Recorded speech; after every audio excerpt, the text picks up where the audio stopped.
در گذشته فروشات ما بسیار خوب بود، اما متاسفانه در این دوران فروشات بسیار پایین آمده. شاید که حالا یک 10% فروشات داشته باشیم، اون وقت خوب بود 80-70% فروشات داشت.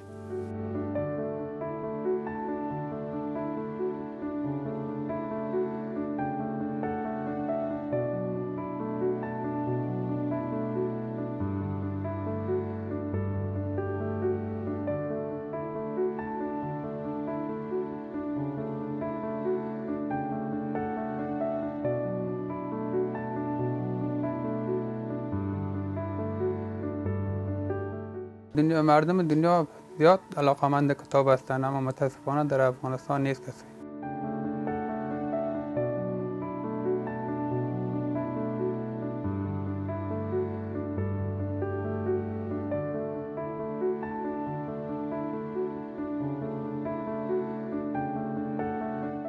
در اصل چندان علاقمندی خاص به کتاب ندارم و مردم افغانستان و بسیار مردم کمش داره که علاقمند است و او را با کسایی که اقتصاد خوبی داره علاقمند کتاب است، ولی کسایی که اقتصاد صحیح نداره اگر علاقمندی هم داشته باشه من یک دیدار میکنن دوباره پس میرن چون خریدن نمیتونن، توانش نداره. علاقمند کتاب است، علاقمندی خود داره.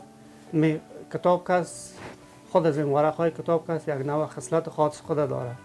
زمانی که با کتاب مراجعه میکنی اگر ورقایش خوبش باشه و بهترین کیفیت داشته باشه تا کوره نخوانی، دنبال نکنی، تمام نکنی، الهش نمیدی.